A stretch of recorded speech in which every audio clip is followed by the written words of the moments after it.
I hope you survived the previous section. There's a lot of really important stuff in there. Maybe take a break before moving on to this one. I don't really have a real title for this section. I'm calling it Committing in More Detail, but it's more than that. This section does cover some more stuff around committing, but also there are some assorted Git topics thrown in here that didn't really fit anywhere else neatly. So let's talk about what actually matters. We're going to talk about something called atomic commits, writing atomic commits. That sounds scarier than it is. It's just an approach as to how you break down commits. We'll say it's important, but I wouldn't stress about it, not critical. If you're on a Windows machine, when we installed Git, we also configured VS Code to be the default editor. If you're on a Mac, that was not part of the installation process. It didn't prompt us for that. So if you're on a Mac, it's going to be important to configure the default editor, and I use VS Code. I'll show you how to do that. If you're not on a Mac, you probably already did it. Okay, working with a graphical user interface. I like showing it. A lot of students enjoy it, but 100% optional, not essential to using Git. It's one option, but you could go your whole life without ever touching a GUI. Amending commits, we'll say, is nice to have. It's useful, but especially early on, not that common that you would need this. Now, gitignore, I'll say, is a pretty critical part of working with Git. It's still early on, not a big deal. But when you work with Git in the real world, gitignores are very important. I haven't even explained what it is, but just trust me, that's critical. Writing good commit messages, we'll say, is important, but again, not like a fundamental thing, more of a matter of taste and opinion. And then navigating the Git documentation, we'll say important as well, but not critical. I'm not really a big fan of the Git docs, honestly. They're very intimidating. So as you can see, it's kind of a mixed bag here. There are some nice to haves that I still recommend watching, but amending commits, for example, working with a GUI, I don't think they're all that important. But working with gitignores, and then some good practices for writing commits, writing atomic commits, writing good commit messages, worth your time, but don't freak out about it. So let's get started. So let's start this section off with a nice and easy topic, the Git docs. Yes, this is a very funny joke because these are pictures of doctors, but we're not actually talking about doctors. We're talking about the Git documentation. Can you believe how funny that is? So dumb jokes aside, we're talking about the Git documentation, which you may want to reference at some point if you have questions or you want to learn more about one of the commands that I'm showing you. So the docs are accessible at git-scm.com. I never remember that. I just Google Git, and then I end up on this webpage. And then we want to go to documentation pretty much every time. That's where I go. I'm not going to about. I don't need to see the advantages of Git to compare it to something else. I'm already using it. I just want the docs. Now, there are a couple of sections here, and most of the time I end up looking at the reference manual. Occasionally this book called Pro Git, pretty much never the videos. So the reference manual, we'll start there, is exactly what it says. It's a reference manual to all the Git commands and main topics. It is not ordered. It's not a step-by-step guide. It's just a reference. So for example, we've been using Git commit. If I want to learn more about Git commit, I can click on this. I'll zoom in. It tells us roughly what it does. Record changes to the repository. Here's a more detailed description. But then, as I scroll down, this is what I end up looking at occasionally on the docs, all of these options. So this is one command, git commit. And we've used one option, which is -m. Could find that on here somewhere. -m, which is short for -- message. Use the given message as the commit message. We already know that. Hopefully you know how to do that. But here is where we would find that information. So there are lots of options for every single one of the Git commands I've shown you, and it's honestly overwhelming. I use very few of them, but there are a lot available. So if you ever have questions about them, if you see somebody use a command, git commit, and then the -z flag, and you have no idea what that is, you can read about it here. Also, if we keep scrolling down, we will find examples. So there are some examples that show, how to use git commit in this example. But on, another page, if we're looking at git log, there will be examples for git log, or for some of the more advanced commands that can be helpful. And that's pretty much it. I mean, there's discussion down at the bottom. Basically, for every Git command, we deal with this really thorough but also intimidating set of documentation. So if you are looking for something more educational or more sort of teachy, you can go to the book. And this is grouped into topics that are ordered, and it explains things. So for example, we haven't yet covered branching, but if you wanted to learn more about branching, or if my explanation is insufficient, once you get to that section, you can read more and have diagrams and sort of step-by-step explanation here. And it's pretty well, I shouldn't say pretty, it's very well written. It's a well done book, and it is a nice antidote to the dry and, purely reference manual documentation. The book really does have a clear path through it. So I don't necessarily recommend reading the entire book, but I mean, if I come here occasionally when I have questions about things, some commands that I haven't used in a while, or configuring things, the book is very helpful to explain them. And then if you just have a one-off question about what is that flag, or is there a way to do X with the git log command, you can go read about it on the reference manual. Just do your best to stay sane while reading these docs. There's so many options, so many flags for every single command. All right, so that's how we get to the docs, git-scm.com, documentation, reference manual, or book. One of the more common pieces of Git advice that many a blog article has been written about is to keep your commits atomic. So what does that mean? That's what I want to talk about in this video, and I'll show you an example. In this context, the word atomic does not mean, having to do with an atom, but rather of something being irreducible, or of a base unit, a single component that makes up a larger system.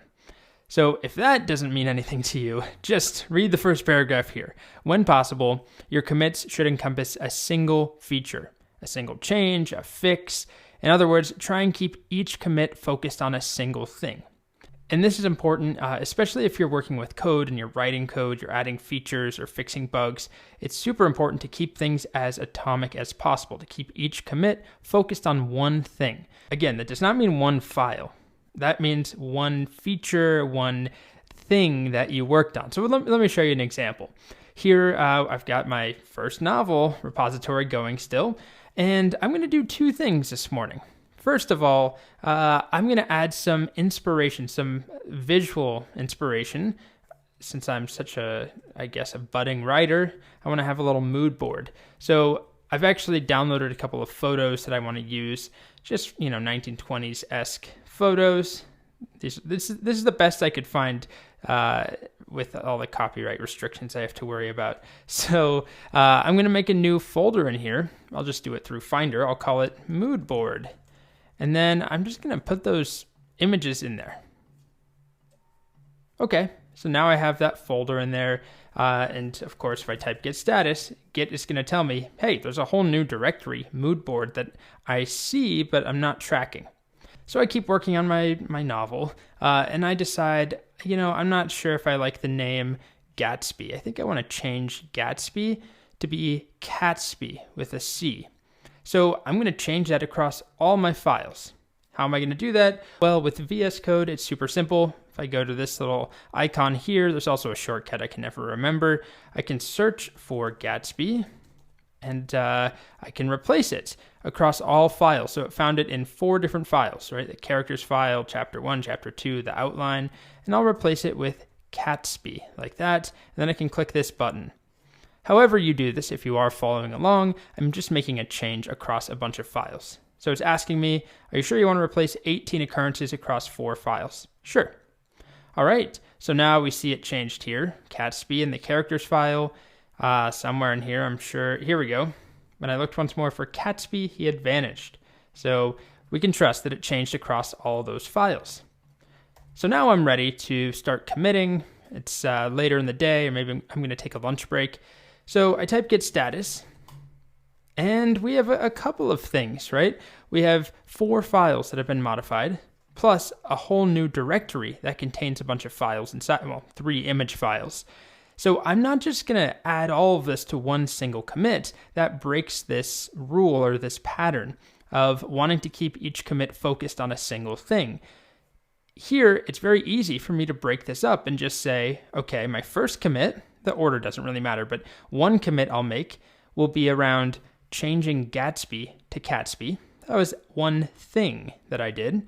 And then the other commit that I'll make will be around adding to my mood board or creating my mood board. So why don't I start by just adding chapter 1 and chapter 2 and the characters and outline. So notice I did not do git add dot because I don't want the mood board. So now if I type git status, I've got these 4 things staged for my next commit. And now I'm going to commit. So git commit, and those 4 files, those 4 changes, they all had to do with changing Gatsby to Catsby. So I'd go with, replace Gatsby, or how about rename Gatsby to Catsby. Okay.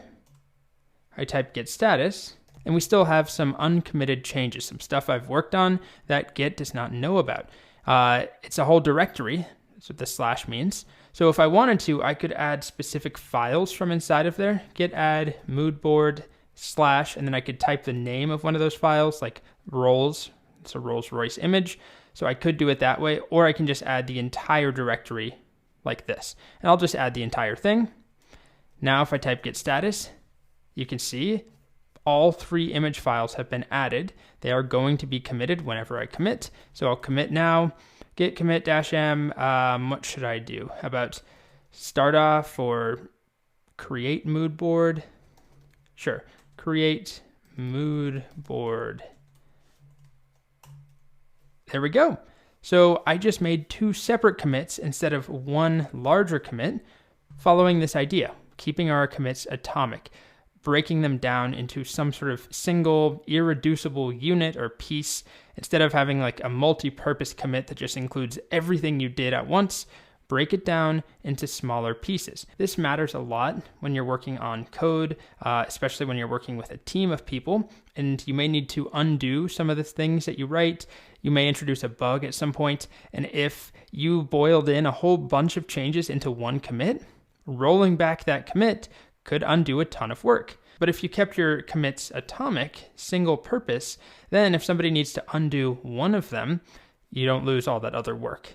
It also makes your code easier to review if you do, or when you do code reviews. It's just generally a practice you want to follow. Group things together in a way that makes sense. Keep things small, but don't just break them up to be as tiny as possible. Keep them focused on a single thing. Next up, a quick video on commit messages and which tense, present or past tense, you should use while writing them, and does it even matter? This is kind of a weird thing in Git. It always baffled me when I was starting out, but the Git documentation officially recommends that you use present tense imperative style commit messages. So present tense, meaning verbs like make something or change X, fix X, instead of past tense, fixed, changed, updated. So imperative style, though, or the imperative mood, is best illustrated probably by the quote from the documentation. Describe your changes in imperative mood. Make Zizzy do frots instead of makes Zizzy do frots, or I changed Zizzy to do frots. Write things as if you're giving orders to the codebase to change its behavior. Personally, I always found this weird. I still do. Even if I follow this a lot of the time, it just doesn't seem natural to me. You don't have to do this, of course. This is all just convention, just a practice you can get in the habit of. There's a lot of debate over this, but again, this is sort of the official recommendation from the Git docs. Here's a blog post written by Umir Gaspar, where he talks about the 2, well, I guess there's more than 2 options, but the 2 common options using the present tense or the past tense. And the present tense, as we've already talked about, is what Git recommends.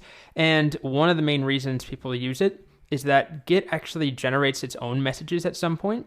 When we talk about merging, it will generate a commit message that looks like this: merge pull request, blah, blah, blah. So it says merge in present tense. But honestly, in my opinion, I kind of feel like past tense makes more sense to me, because you're making a commit with the work that you have done. It's finished, you're committing it. But honestly, at the end of the day, it doesn't really matter as long as you are consistent, or more importantly, as long as you're following the pattern set out by whatever organization you're working with. If it's a company or an open source project, if everyone else is doing present tense and they ask you to do present tense, you should do present tense. So I try and stick with present tense when I'm teaching. If we type git log, the commit messages I have been writing are, split X or rename or create or begin. So those are present tense imperative, but the community is somewhat split on this. If you look at this popular Stack Overflow post from 10 years ago, the top answer says you definitely should use present tense, but then the second answer says you should almost always use the past tense. So that's number 1 and number 2 directly in conflict. Anyway, this video is going on longer than it needs to. I just wanted to make that point that in the real world, you'll likely come across present tense imperative commit messages. And as I mentioned, you don't have to follow this pattern, especially in your own personal use. But if you're working at a company or on an open source project, definitely pay attention to the guidelines for writing commit messages. So if you recall, when I first introduced git commit, I said that you could use this command, git commit, on its own, but I recommended against it for the time being because it will open up the default editor, and that default editor is likely to be Vim, which I'll just demonstrate very quickly so you can see what that experience is like. I'm gonna come over to my first novel project and make a very simple change. I don't think I have any changes at this moment, but I see a typo right here in my outline. So I'm just gonna fix it. Nick goes home and sees Catsby for the first time. So I'm gonna save that, get status. Okay, then I'm gonna do a git add outline.txt. Then I'm gonna do git commit without the -m. I'm not gonna pass in a message or any of that. Now let's see what happens when I hit enter. Let me full screen this so you can get a better picture of what's going on. This is called Vim. It's an editor. It's built into the terminal. It can be very confusing because I can't just start typing. It's asking me to enter a commit message, but if I try typing right now, it's actually not going to type a message. First, I have to enter what's called the insert mode by typing I. So if I just hit the letter I, now at the bottom left, can you see that here? It says insert. By the way, this really is not the time to be teaching you Vim. I'm not expecting you to learn it, but if you end up in this situation, I want you to know how to get out of it.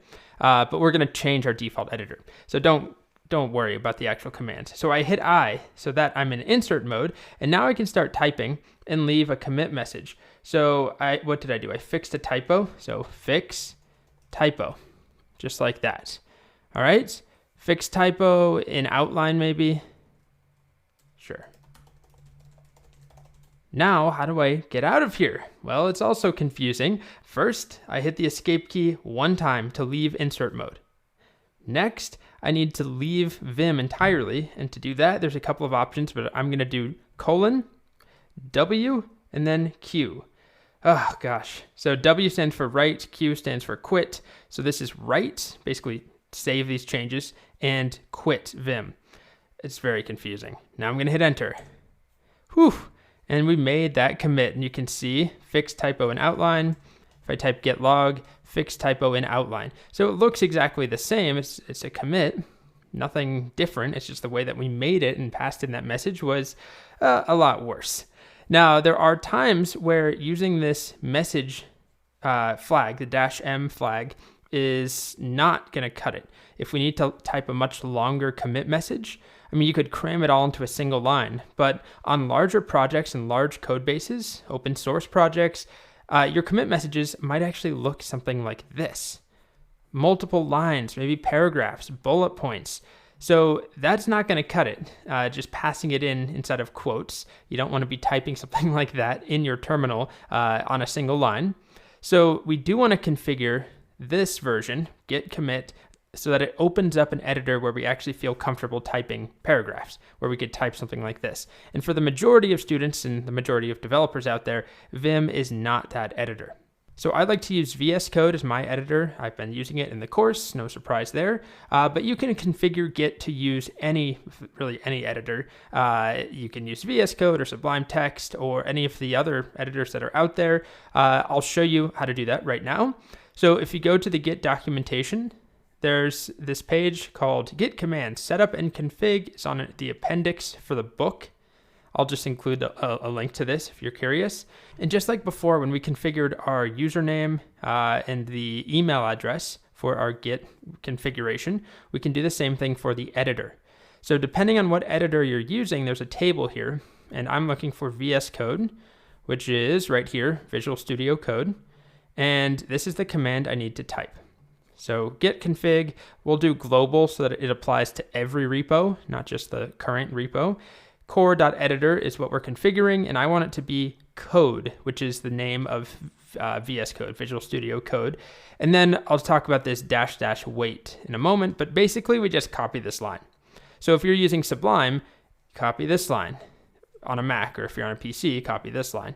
If you're using something else, text edit on a Mac, this is the line, but I'm going to use VS Code. So now I'll head over to my terminal. I'll paste this in here. Okay, we don't see anything change, but now let's make another commit. What could we do that won't take too much time? Okay, here's a simple one. I have some extra white space in chapter 2, just at the top. So I'm just going to get rid of that and save. And now I'll type git status.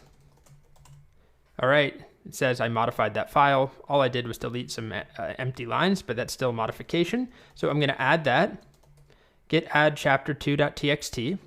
Now, I would usually just use git commit -m because it's really just a simple message. We did something so simple, there's no point in typing a paragraph, right? You want to keep your commit messages as short as possible, but there are times where you need more information.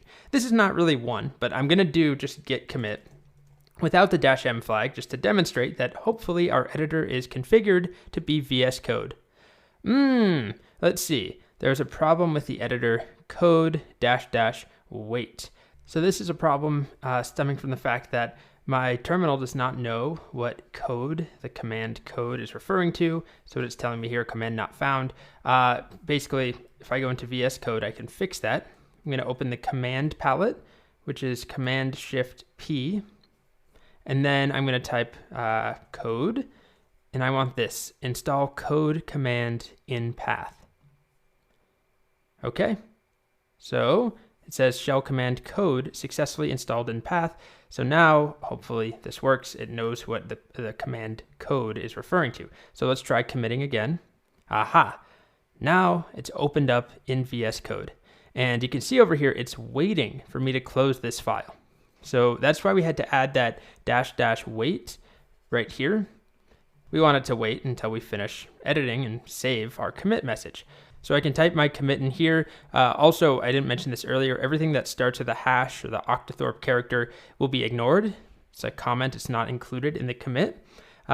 So in here, what did we just do? I've already forgotten. Oh, we removed white space from chapter 2. So, remove extra white space or extra lines in chapter 2 or something. Well, that kind of sounds like we actually deleted lines of chapter 2. How about extra blank lines? Sure. Okay, so now I'm going to save this file if that's the commit message I want, but I could put a lot more in here, and maybe just to demonstrate that I will, why don't I just copy one of these example commit messages that I was talking about. I'm just going to copy this entire thing over, and this is just to show you that we can do this. All right, so here's my much longer commit message. All these lines, paragraphs of text, some bullet points, they won't be formatted in any particular way. I have to do this manually, right? If I want that bullet point, it's just a dash. But anyway, this is my commit message here. Really just the first line that matters. I'm going to save. I'm going to close the file. And then over here, it now made the commit. It was waiting, and now it's not. It finished. So if I type git log, what do we see? Oh, well, we made that commit. It is here, but it's taking up so much space. That's really, really annoying.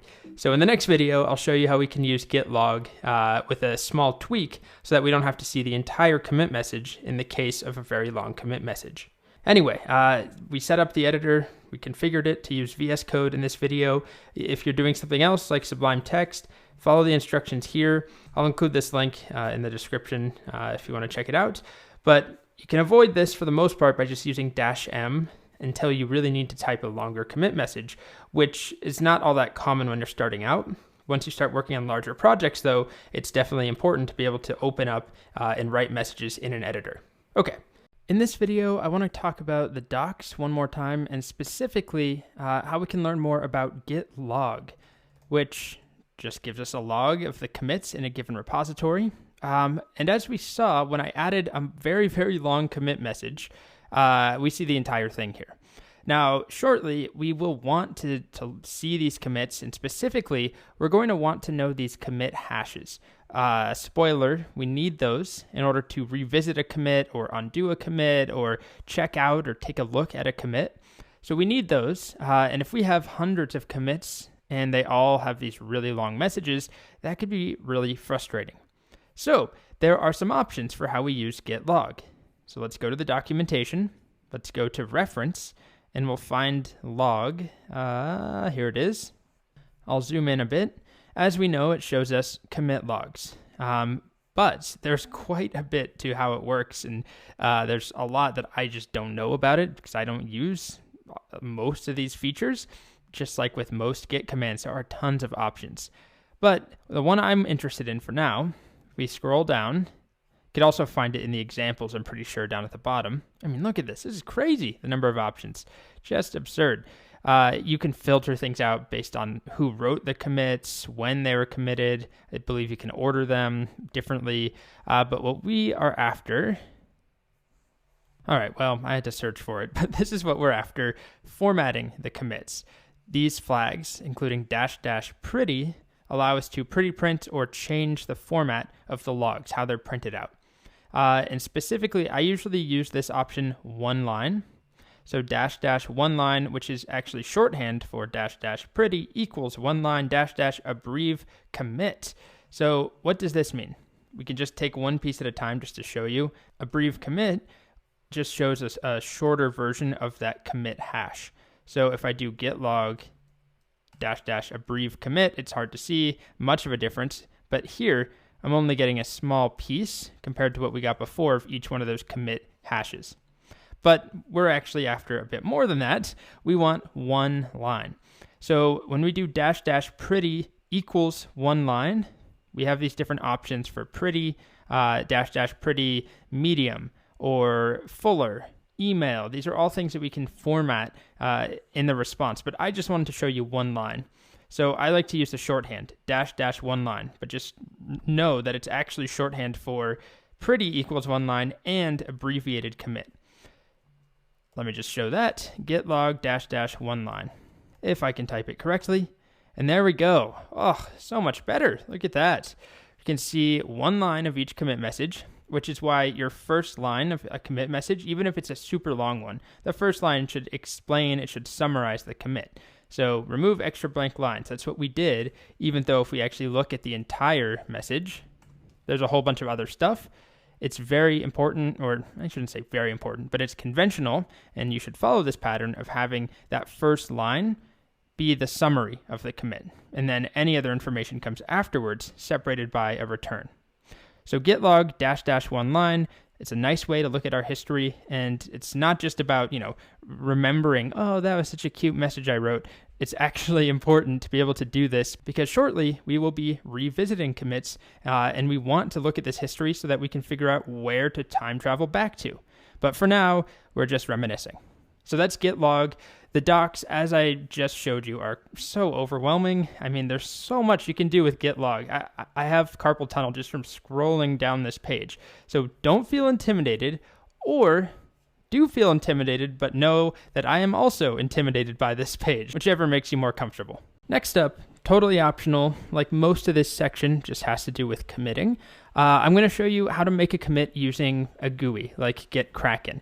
And even if you're not interested in using a GUI, I still think it's worth checking out because these GUIs can help show you your commits. They help you visualize things, but also it's nice to know that there are different ways of interacting with Git. And at the end of the day, we're still just working with that .git folder. It's just a different interface, a different way of interacting with it. So I'm using Git Kraken. I had a whole video on this early on where I talked about how to install it. It's very simple. You download it for free. And that's kind of it. And I'm just going to open up this repo that we've been working in, my first novel. So if you have any repo you've created by now, whether it's from an exercise or you're following along, you have your own novel, whatever it is, we can open it with Git Kraken. So here's Git Kraken. I'm going to go to open a new repository. So if you open it up for the first time, it will probably look like this. It will ask you to open a repository. And then here is that folder I navigated to. I'm sorry, I can't zoom in easily, but I just found my repository. So that same folder, my first novel. And I'm going to open it. And there we are. We see my commit history right here. So right now we're just visualizing the commits. This is basically what we see with a Git log. Unfortunately, it's not letting me zoom in much more either, but I hope you can see that. So we have our first one, start work on outline and main characters, all the way up to remove extra blank lines in chapter 2. But what I want to show you is how we make a new commit. So right now, our working tree is clean. I haven't made any changes. At this point, I haven't diverged from what Git has committed, as you can see. But let's make some changes. What should we do? I'm going to add some more to the characters file. So I just added some information about Myrtle Wilson. And here's some more information about George Wilson, 2 characters in The Great Gatsby that come up in chapter 2.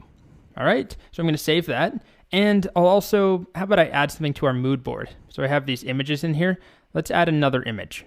Okay, so I downloaded 2 more images, one of alcohol and one of a billboard, thematically related in some way to The Great Gatsby. They're part of my mood board, and both also licensed for me to use. So I'm going to add those both into this mood board folder. Okay, so I've made a couple of changes, and obviously, well, I shouldn't say obviously, but hopefully you're aware that I could check to see, my status by using git status, and I would see that we modified characters.txt, and that there are 2 new files in moodboard, which are not being tracked. But this video is about using the GUI. If we take a look at the GUI, I get this message. It says 3 file changes in working directory. So I can click here to view those file changes, or I can just click here where it says work in progress. And I wish I could make this larger, but what we see is unstaged files, characters.txt, and then moodboard bar and moodboard billboard, the 2 images. And you'll see that there's a little icon here with a pencil. That means I modified or edited that file. And here, this little plus sign means it's a new file. So I want to make a commit first. How about just with the characters changes? So I want to stage characters. So I'm going to click stage. Okay. So at this point, I have staged that 1 file. And actually, if I type git status over here, what do we see? Changes to be committed, characters.txt. So it was the same exact thing as me typing git add characters. But instead, I clicked stage. And then I'm going to make my commit. So this first commit is just characters. So I add my commit message right there, or I can type it over here. And my message will be something like add Wilson's to characters list. Okay? Or, yeah, that's fine. Add the Wilsons, maybe the Wilsons. So I added 2 of them. All right? And then I'll commit changes to that 1 file. And we see a new commit here. Add the Wilsons to character list. And if I type git status, we now made a commit. We don't have this characters.txt staged anymore. And if I type git log, there it is. Add the Wilsons to characters list. So let's do a second commit now with the mood board changes. So I'm going to stage that new bar image and the billboard image. And then I group them together by staging them, and I'll make my commit, I don't know, add more, or how about expand, add 2 images to mood board, or something like that. Nothing amazing, but here's where I write that commit message, and here's where I commit. Before I do that, what do you expect me to see when I type git status? This is what we typed, or what we saw before, 2 untracked files, but now they're both going to be committed. They are both staged because I clicked the stage button. So same process, just a different interface. I made changes. Then I click to stage and I click to commit, or I use git add to stage and git commit to commit. Alrighty, so I'm going to click commit changes to 2 files. And there we are. We have a new commit show up. And if I do git log, let's do our 1 line. There it is. Add 2 images to mood board, add the Wilsons to character list. So that's just a quick intro to using a tool like Git Kraken. Of course, the interface changes if you're using a different app like Source Tree or what else is there? Git Tower? There's a couple of them, I can't remember. They all are similar though. You click to stage and then you click to commit. You type a message in, and this is just a nice educational tool, honestly, especially when we get to branching and merging. The diagrams over here are really helpful. But at this point, it's just another way of doing what we already know how to do. Next up, amending commits. Occasionally, when you're working with Git, you may create a new commit and then realize just a moment too late that you forgot to include a relevant file in the commit. Or another thing that can happen is you make a commit and then you read over the commit message and you realize too late that you have a typo. You wrote something wrong in that commit message. So there are a couple of ways of fixing those problems, but the easiest one, the one I'm showing in this video, is to amend the commit. So this allows us to edit or to redo, to update just the previous commit. So this doesn't work if you made a mistake 10 commits ago. This is only if you made a mistake just 1 commit ago. So here's how it works. When you make a commit, here on my slides, I'm doing commit-m, I made some commit, then I realize, shoot, I forgot to include a file. So I add that file, I stage it, and then I git commit -amend. And amend is going to redo the previous commit. You can read about it on the docs, although, as always, it's a little bit intimidating. I'll search for it on here. Amend. Replace the tip of the current branch by creating a new commit. We haven't talked about branches, but creating a new commit. It's prepared as usual. The message from the original commit is used as the starting point instead of an empty message. I don't know if that's at all helpful to read. I'm just going to show it to you. So let's go ahead and make a mistake. I'm going to add a little heading to every file. So at the top, I just want it to say outline, just as an example. And then I'll add some space in there. Something like this. I'm going to do that for all my other files, chapter 1, 2, and characters. So let's do it for characters in here. So there, I have a change in this file. Here's chapter 1, or chapter 2 rather. So that's chapter 2, and then chapter 1.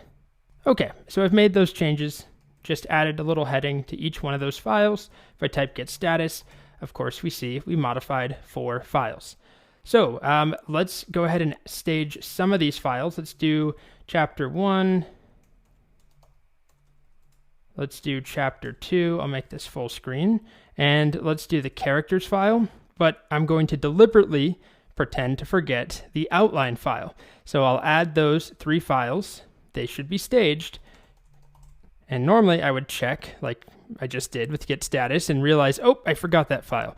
But let's say I didn't do that, and I commit. So git commit, I'll just do a -m commit, add heading to all files, or add headings to all files. Like that. Alrighty. And then I realize, oh no, I forgot my outline. So we can use that amend option that I showed you. We need to add this file, so we're going to stage it. Again, this only works if I haven't made another commit. I can't go back and edit a commit from 10 commits ago. But I did just make that commit, and I'm going to amend it. So I'll add that file, but I'm not going to commit like normal. I'm going to do a git commit -amend. All right, and this is going to open up in VS Code, because that's what I've configured my editor to be. And it opens up the previous commit message. And this allows me to edit that commit message. So if I had a typo in here, I could change it. I could, if I misspelled. Sometimes that's the reason for amending. You might not stage any new files. You might just want to fix a commit message. Just git commit -amend. That will open up in whatever editor you've used. Hopefully you've configured it so that it's not Vim, or hopefully you know how to use Vim. So I have VS Code. Go back and watch the video where I did that if you need it. And now I can change the message if needed. But if I don't want to change the message, I want to leave it, which I do. And I just want to include that new file or files. In this case, it's just the outline. All I need to do is save this file and close it. So I'm not going to change the commit at all. You can see it's also put modified outline.txt in here. That's now going to be included. I'll close out of there. And there we are. 4 files changed is what it said in that commit. Previously, it was just 3. But now I amended that commit. I basically redid it, and I included the outline. All right, so there's 2 reasons to do this. One is to include files changes that you forgot, that you somehow messed up in the previous commit. The other option is just to redo the commit message, or you could do both of them at the same time. You just need to add -- amend, and that allows you to redo the previous commit. When you're working on a project and you're using Git, there are often situations where you have files, directories that you just don't want Git to know about or to track at any point. You want them to be completely ignored. And there's a mechanism for doing this. We can create a particular file called .gitignore. But before we go into that, let's talk about why you might want this. One of the most common situations is if you're working on an application, you're writing code where you're using API keys, credentials, any sort of application secret that is tied potentially to a credit card, like from AWS or some API that you're using, where you don't want those to get out into the world. So you put them in a separate file. And if you push your code up to GitHub, which I realize we haven't talked about, but if you share that code and you make it public, you don't want that file to be included. So you'll still have the file yourself locally, but you don't want Git to track it. Other things include operating system files. So on a Mac, there are these pesky DS store files. They have nothing to do with your project or your code. They just show up in directories. They're system hidden files. So you don't want to track those with Git. There are similar files on Windows with a different name. Other things, log files or any files that are output by your application that could easily be generated again. So if you have an application, when you run it, it generates some, report every single day, and you regenerate that report on demand. You really don't need Git to track that and save that report because you can regenerate that report, if that makes sense. And then lastly, a really common scenario is dependencies or packages. So if you've ever worked with Node or Python or really any language, and you work with a bunch of dependencies that you download and install, those do not need to be tracked by Git.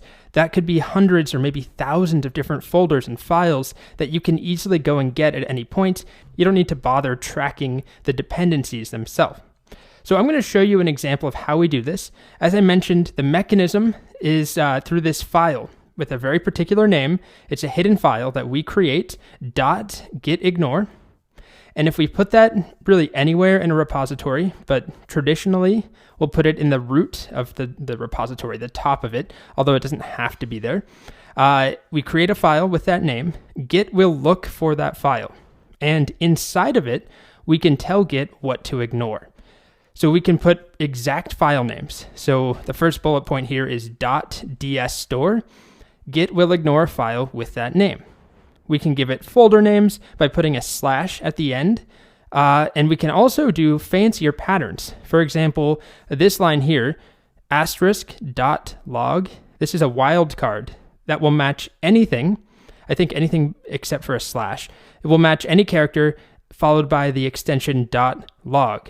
So this allows you to tell Git, ignore all log files. I don't want to have to write them out. I don't know what their names will be. Just anything with .log.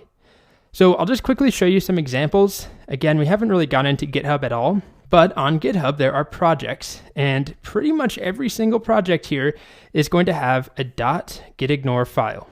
And inside, we see some of what I talked about, dsstore.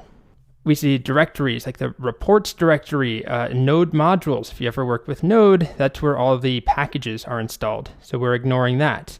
Here's another example, the app signal, if you're familiar with that. Gitignore, there it is. And there's stuff in here, particular files and folder names. They're different because this is an Android application versus Faker I was showing you as a JavaScript app. Here's TensorFlow, another really popular open source project. Inside of here, gitignore. right? And then we see similar stuff, but now some Python specific files and folders that they're telling Git to always ignore. So I'm going to demonstrate this, and to do this, I'm actually going to make a new repository. It doesn't really make sense to ignore things in my novel. Maybe it does, but I'm just going to make a new demo and make a simple node application. So I'm not in a Git repository now. I'm going to make a directory. I'll just call this gitignore demo. I'll cd in there. I'll type git status. Okay, good. It's not one yet, but now I'm going to initialize git init. And I'm going to run npm init so that I can use some node packages in here. So if you're not familiar with node, it really doesn't matter at this point. I'm just going to install some stuff and I'm going to ignore it. But you can ignore any other files using the same stuff that I'm going to show you. So I'm going to make a file. I'll pretend to write a basic JavaScript app in here. Index.js. Maybe I'll make a secrets file as well. Secrets. I'll make it a text file. And then I open it up in my text editor. Let's put some stuff in here. So my index.js, I'm just going to write some very basic JavaScript code like console.log, hello world. All right, so whatever, this is my application code. Then I'll have some secret like API key equals, let's just say that's some secret key I don't want anyone to know about. But I need it for my app. And then let's go ahead and make our first commit. So it would be nice if I could make a commit and just do git add dot, but I can't because that will include secrets.txt. So I need to add the index first, and then I'll also add my package.json, which is a generated file from Node, and then I'll commit, start project or something. Doesn't matter what. Okay. And of course, we still have this file that's untracked. And we want it to stay that way. We don't want it to be tracked. So if I do some more work in here, I'm just going to copy that a couple times. We'll pretend I just wrote a lot of code. Then I'm going to head over here again to my terminal. And I need to add that change, but I can't do git add dot. I need to add just the index.js, right? And then I can commit again, add new feature. This is a horrible commit message, but pretend it's not. All right. So now I'm going to go and install something with npm. I'll install React. I'm using npm in here, and we can see I have a new directory, node modules, and it has React in there and some of React's dependencies. So if I type git status now, it also notices that node modules now exists. And my secrets file is still there. There's this thing called package.lock.json. The package.json is modified, which I'm cool with. I want to track that. That's where the dependencies are listed. So it tells anybody who gets this code, I need React, but we don't actually need to track the folder that includes React. We can always go get that whenever necessary. So now let's add in our gitignore file so that this will be ignored. I'm going to make a new file. I can do it from here. I'll just do it from the command line, I guess, to be consistent. touch.gitignore. And as I mentioned, it's conventional to put it in the root of your project directory. So now I have that file. And then in here, I can write certain files and patterns that I want to be ignored. So for example, I don't know if there's a DS store file in here. No, there's not at the moment, but I don't know why it pops up, but sometimes it just does. So I'm saying ignore that. Please also ignore the exact file, secrets.txt. That's the name of the file. And the node modules directory. So I need a slash. If it's just node modules like this, it thinks it's a file. This tells Git it's a directory, node modules. So over here, if I type git status now, whoa, look at that. Very different. Now, we no longer see, well, I got rid of it. Unfortunately, I cleared. But earlier, it was tracking node modules and secrets. Now, we just see gitignore, because we did change that file and it exists. We want to track the gitignore file. Then also this package lock.json. And that's fine to track with Git. So now I can just do things like git add dot if I wanted to. And I can commit. and then I can make some commit message. In this case, it doesn't really matter. I haven't done any work, but I'll just say, add gitignore file. And now anytime I make changes in those files, if I change my secrets file right there, I'll do something else in here. Let's just add on to that key. I save. Normally Git would notice, but now it says nothing. It's ignoring this file entirely. So there's a lot to writing git ignores, especially for complicated projects. You can have all sorts of stuff in there. And to help out, there are tools online. I'll show you one quickly. This is on the GitHub Documentation. They recommend this one site, gitignore.io, where you can specify what you're working in. For example, if you're working on a Python app, this is a recommended starting place for gitignore.